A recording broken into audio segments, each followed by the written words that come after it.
Seusai mencapai angka Rp7.000 pada bulan Juni tahun 2023, harga saham ICE menunjukkan tren yang menurun hingga pada saat video ini dibuat di harga Rp5.125. Padahal tinggal 2 hari dagangan lagi ya, hari Senin dan hari Selasa depan menjelang update dari dividen final ICE yang sebesar Rp421. Tambahan pada saat SDN nanti harga saham ICE kembali ke bawah 5.000 kembali ya. Lalu bagaimana sebenarnya prospek dan fundamental dari aspek internasional AMA yang menyebabkan harga saham ICE ini terus dilakukan distribusi besar oleh investor asing? Sebenarnya berapa harga wajar dari saham ICE?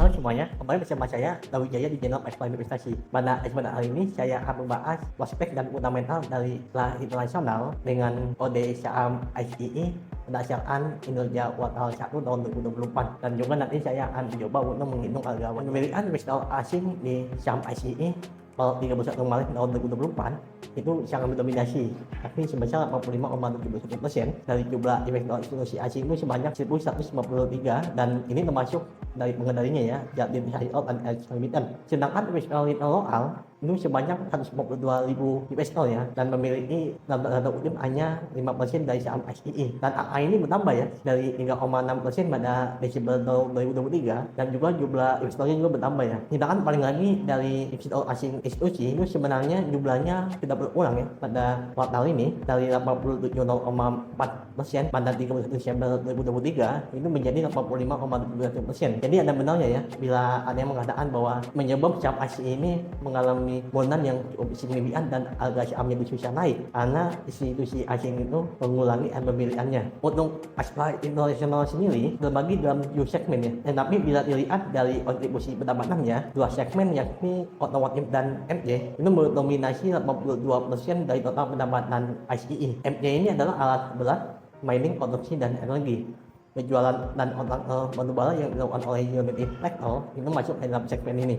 Dari laporan laba ruginya, pendapatan ICE ini sebesar Rp81,21 triliun dan angka ini naik 7,35% secara kuartal, tapi kalau dibandingkan secara tahunan itu menurun 2,13%. Ini untuk visualisasinya saya menggunakan laman trading view ya. Dengan segmen otomotif yang paling besar kontribusinya sebesar 34,19 triliun, lalu disusul oleh MJ sebesar 32 triliun, lalu selanjutnya jasa keuangan 7,7 triliun rupiah. Laba bersih sebelum penyesuaian nilai wajar atas investasi di Goodwood dan Elmina itu turun 5% secara year-on-year menjadi 8,1 triliun rupiah.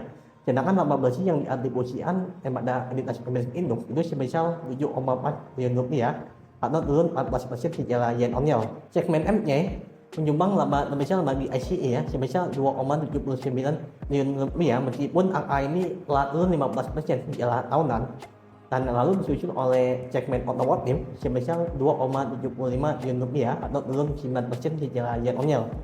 Jasa keuangan naik 12% secara year-on-year menjadi 2 triliun rupiah.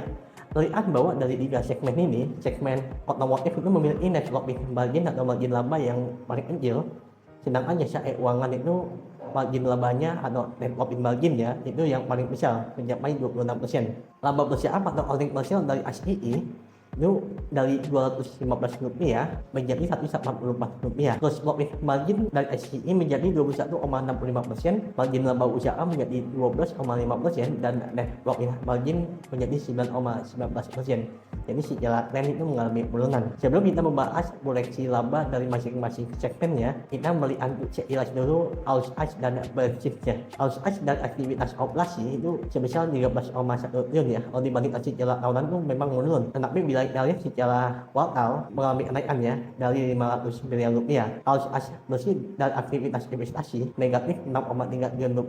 Arus as dan aktivitas pendanaan negatif Rp550 miliar.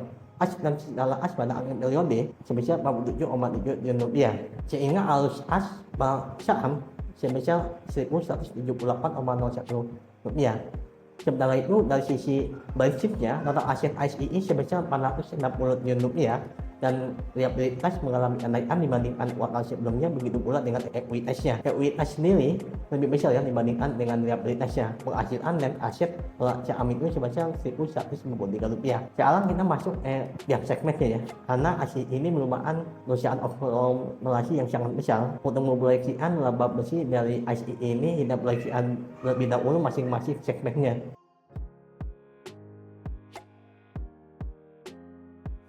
Pertama, dari segmen otomotif, menurut data dari Gaikindo, penjualan mobil pada kuartal 1 tahun 2024 itu secara nasional turun 24% menjadi 215.000 unit. Angka ini kalau di tahunan ya, di hari 4, maka menjadi 860.000 unit, di bawah target dari Gaikindo yang sebanyak 1 hingga 1,1 juta untuk tahun 2024 ini ya. Penjualan mobil Astra itu menurun 20%, lebih kecil penurunannya ya secara persentase, sehingga market share mobil Astra ini meningkat dari 53% menjadi 56%. Sementara itu untuk menjual sepeda motor pada kuartal 1 tahun 2024 itu menurun 5% ya, menjadi 1,7 juta unit. Kalau di tahunan menjadi 6,8 juta unit, dan angka ini bila realisasi maka di atas target dari AIC, Asosiasi Industri Sepeda Motor Indonesia, yang sebesar 6,5 juta unit pada tahun 2024. Penjualan sepeda motor melalui Astra Honda Motor itu turun 8% ya secara year-on-year menjadi 1,32 juta unit, turun dari 79% menjadi 76% ya per nya. Jangan mendominasi ya, yang artinya 3 dari 4 penjualan motor pada kuartal 1 itu dikuasai oleh Astra Honda Motor. Sebenarnya itu Astra Autopass itu berhasil meningkatkan laba bersih sebesar 10% pada kuartal 1 tahun 2024. Meskipun penjualan dari segmen pabrikan ya atau OEM itu mengalami penurunan, namun pendapatan dari pasar ekspor itu mengalami kenaikan. ASII memiliki saham auto itu sebanyak 80% dengan mempertimbangkan tingkat inflasi, nilai tukar rupiah, dan isikan suku bunga. Saya memproyeksikan bahwa segmen otomotif ini baru akan membaik pada kuartal 4 tahun 2024. Pengamat juga banyak ya memproyeksikan bahwa angka pertumbuhan pinjaman pada kuartal 2 tahun 2024 ini akan mengalami pelemahan. Tapi menarik ya,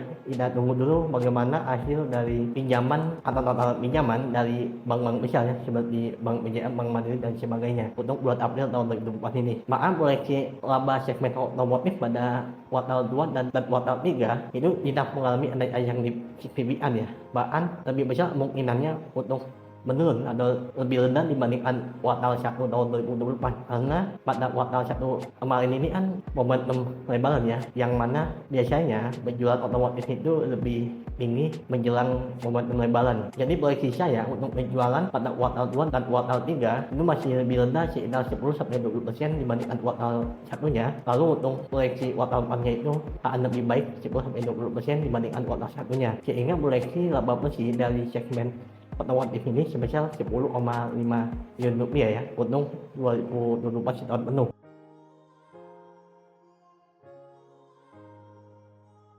Sedangkan untuk segmen MC, saya sudah pernah membahas koleksi pendapatannya itu sekitar seminggu lalu ya untuk tahun 2024. Yang dapat dilihat di video ini, dengan proyeksi penurunan laba bersih itu sebesar 12,6% dibandingkan tahun 2023. Dan berdasarkan memiliki Astra International di saham UFPL itu sebesar 59,5%, maka proyeksi laba bersih dari segmen ini untuk ASII menjadi sekitar 11 triliun rupiah.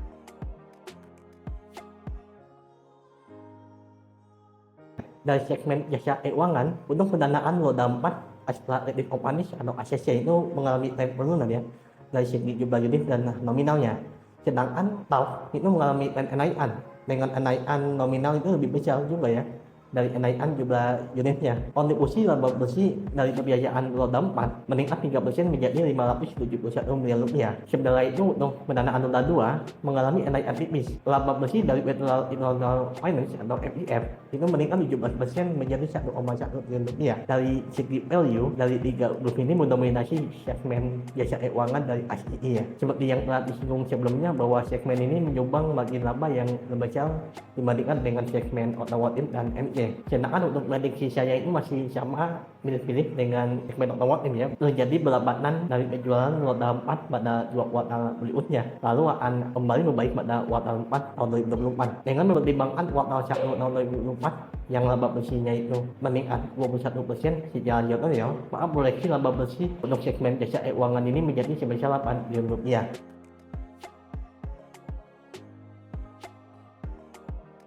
dari segmen agribisnis menjadi peningkatan volume penjualan minyak kelapa sawit dan produk turunannya, sehingga laba bersih dari segmen ini meningkat 3% secara year-on-year menjadi 184 miliar rupiah. Astra Algo Lestari mengalami peningkatan laba bersih sebesar 3% menjadi 231 miliar rupiah. Dikutip dari press release kuartal 1 2024 SII, volume penjualan minyak kelapa sawit dan produk turunan yaitu meningkat 4% menjadi 379 ribu ton. Harga minyak kelapa sawit kini menurun menjadi 11.911 rupiah per kilogram. Tahun tersendiri ya, di laman teknik ekonomi, ini diproyeksikan akan mengalami kenaikan dalam 12 bulan ke depan. Untuk segmen agribisnis, saya memproyeksikan pendapat kenaikan laba bersih sekitar 10% dibandingkan tahun 2023 menjadi 950 miliar rupiah.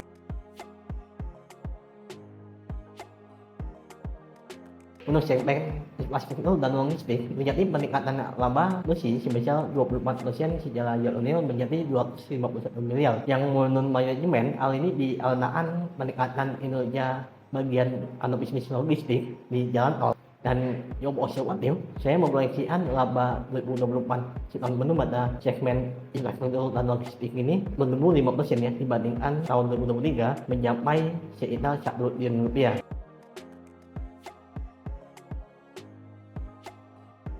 Dari segmen teknologi informasi, Astra Grafia atau ASGL mengalami peningkatan laba bersih sebesar 16% secara year-on-year menjadi 22 miliar rupiah. Dan proyeksi saya untuk laba bersih untuk 2024 tahun penuh dari segmen ini akan mengalami kenaikan laba bersih 10% dibandingkan tahun 2023 menjadi 120 miliar rupiah.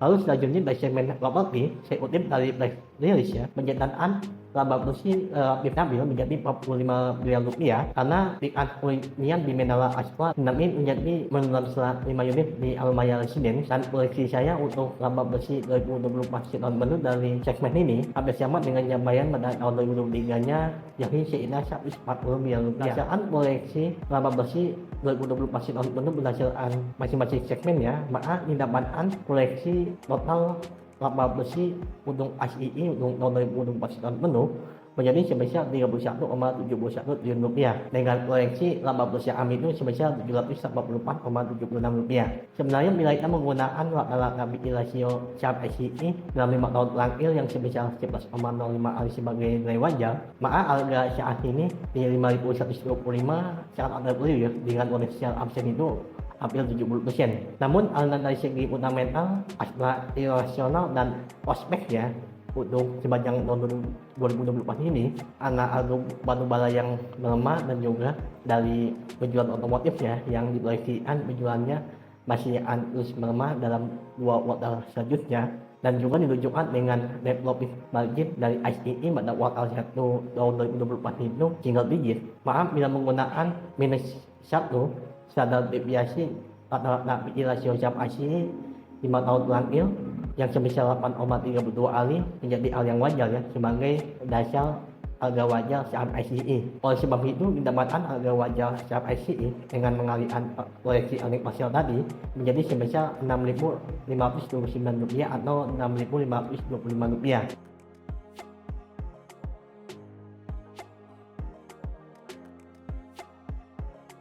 Dan bisa dibandingkan dengan konsensus analis yang divisualisasikan di laman TradingView, pada OS earning per share itu sebesar Rp798,03. Hal ini lebih kecil ya bila dibandingkan dengan proyeksi saya tadi, dan hal ini dikarenakan saya tidak menghitung nilai wajar hasil investasi SII di GoTo dan Elmina. Untuk rata-rata target price-nya juga lebih kecil ya, yakni sebesar Rp5.900. Disebutkan memang banyak yang memproyeksikan bahwa laba bersih dari SII ini akan mengalami penurunan pada tahun 2024 dibandingkan dengan tahun sebelumnya. Harga indeks acuan batubara yang menurun dan juga penjualan otomotif yang diproyeksikan melemah, karena seperti yang dimention di awal bahwa dari dua segmen tersebut menyumbang kontribusi pendapatan dalam SII itu lebih dari 80%. Maka akan mempengaruhi kinerja dari SII. Yang video mengenai prospek dan fundamental SII berdasarkan kinerja kuartal 1 tahun 2024. Dan juga nanti saya telah mencoba untuk menghitung harga wajar dari saham SII. Semoga insight ini bermanfaat bagi kita semua. Baik.